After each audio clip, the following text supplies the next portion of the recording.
are going to be working on adding and subtracting fractions with common denominators. I want you to refresh your memory. The numerator is how many parts we're focusing on, and the denominator is how many equal parts in the whole. It's the size of the parts.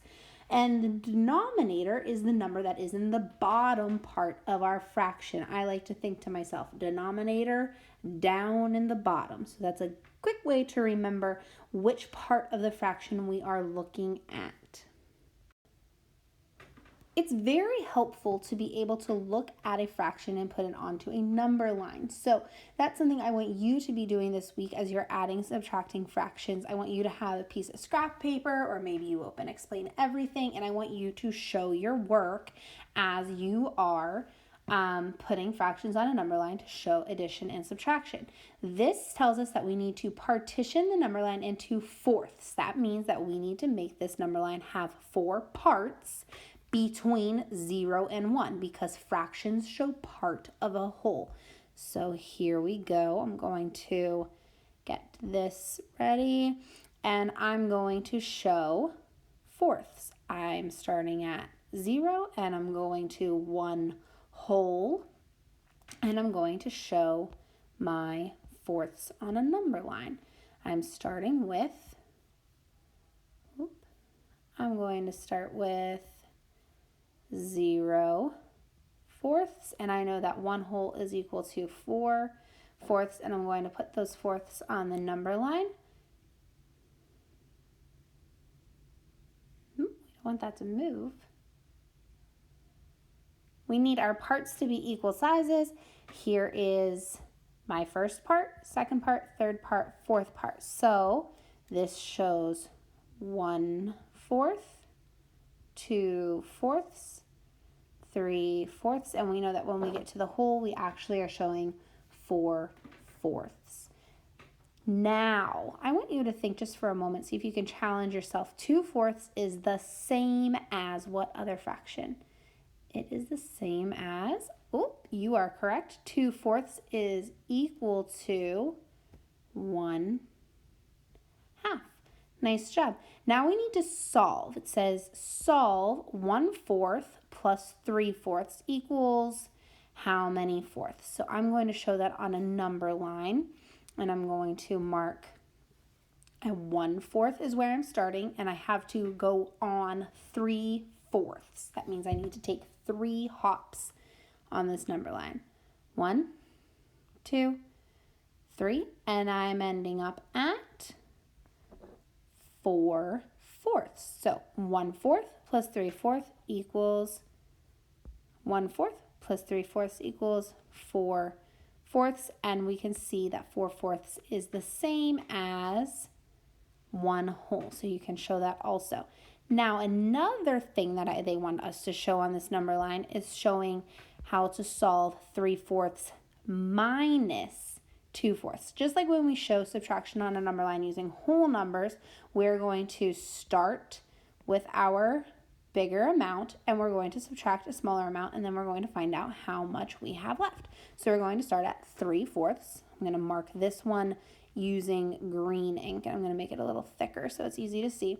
I'm starting at 3 fourths, and I need to subtract 2 fourths. So I'm going to go back 1 fourth, go back 2 fourths, that's 2 hops, and I see that I end up at 1 fourth. And we know that 3 fourths minus 2 fourths is 1 fourth. It's important to recognize that I have the same denominators. Those are common denominators, so all I have to do is focus on what's happening in my numerator. Can you see when I added, I said 1 fourth plus 3 fourths got me 4 fourths. 1 plus 3 is 4, and my denominator stayed the same. 3 fourths minus 2 fourths, 3 minus 2 is 1. 4 and 4 in my denominator. My fourths is still my unit, and that is what I am keeping, is that unit fraction. So let's take a look at the next. What fraction equals 1 whole? Anytime your denominator and your numerator are the same number in a fraction, that means that you have 1 whole. For example, if I had 0 to 1 and I have 1/2, and really this 1 equals 2 out of 2. If I would take 1, 2, that is 1 whole. I have taken 2 out of 2 hops. 1 whole is equal to 2 halves. Another example is fourths. So I have 0, 1, this number line is showing my whole, and I have 1/4, 2/4, 3/4, and 1 whole is equal to 4/4. 1, 2, 3, 4. 4/4 equals 1 whole. Let's do one more example. And I'm going to do this time, I will do thirds.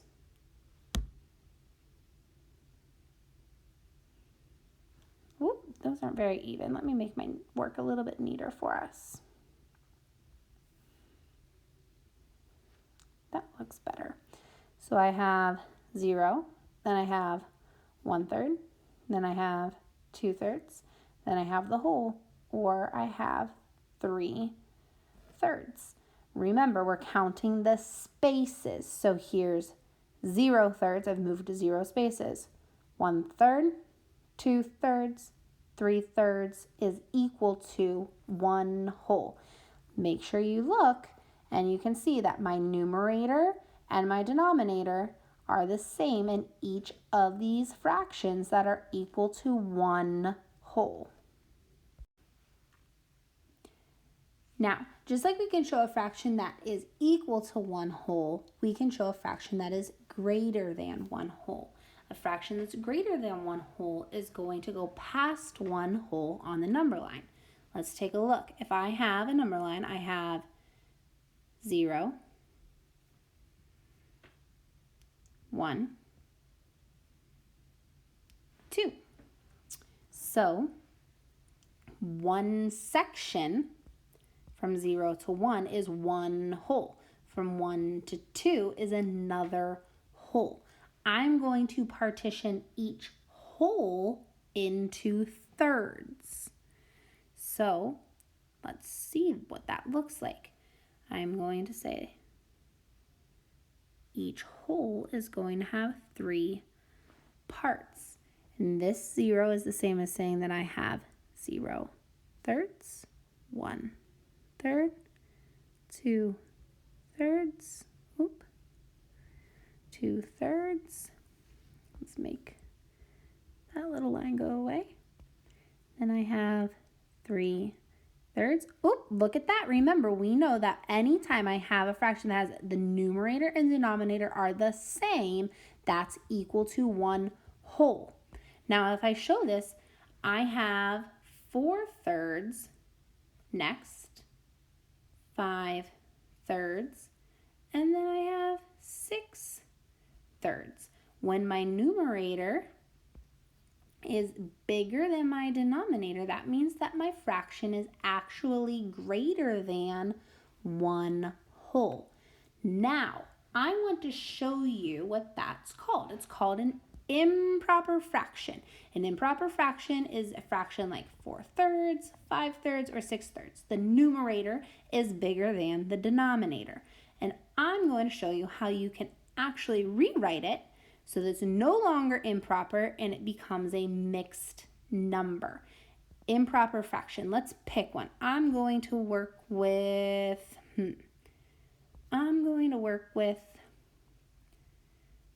5/3. So let's write it. I've got 5/3 is my improper fraction. And I want to write 5/3 as a mixed number. I can see that I have, in 5/3, I have 1 whole. So I have 1 whole, and how many thirds do I have in addition to that 1 whole? I have 1, 2/3 with it. So 5/3 is equal to 1 and 2/3. I could say that this is 5/3 or it is 1 whole and 2/3. That's how we write an improper fraction, and this is a mixed number. You can say that 5/3 is the same as 1 and 2/3. It just depends on if your answer is asking for an improper fraction or a mixed number. Remember, it's really, really helpful for you to draw a number line, and I want you to be doing that as you work through Zern this week. Let's add. We have 3/5 plus 4/5. We can see that our denominators are the same. They're both fifths, so our life is pretty easy, lemon squeezy. We are going to add the numerators, so 3 plus 4. That means that we have 7.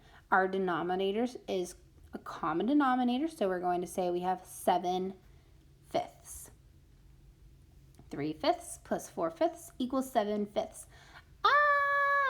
We can see that that number on top, our numerator, is greater than our denominator. So what do we call it? We have an improper fraction. That is an improper fraction. They want us to write 7/5 as a mixed number.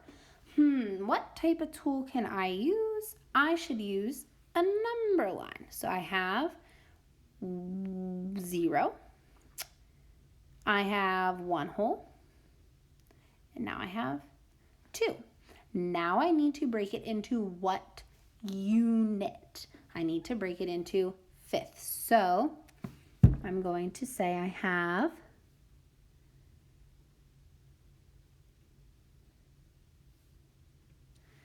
just check our work and make sure we keep it nice and neat on that number line.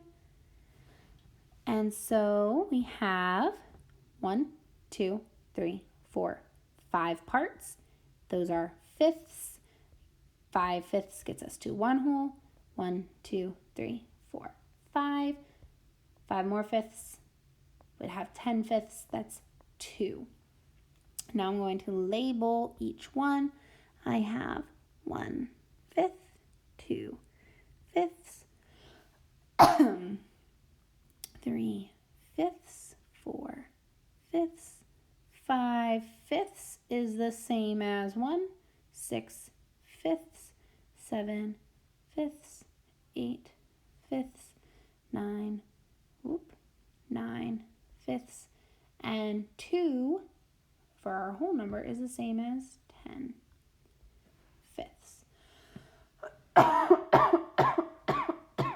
Now we can write our improper fraction as a mixed number. So let's show 7/5 on our number line. Here's 7/5. Here's my 1 whole. So if I went 1 whole, I have 1 whole and 2/5. 1 whole and 2/5. Some of you might notice that I have 1 and 2/5 is the same as 7/5. You might also notice that if I do 1 times 5 plus 2, I get 7. That would mean I have 7/5. I have 1 times 5 is 5 plus 2 is 7. It's the same as 7/5. And finally, they're asking us to subtract and solve 1 1/3 minus 2/3. So we have, what is this called when we have a whole number and a fraction? That's called a mixed number. And I'm going to show that I have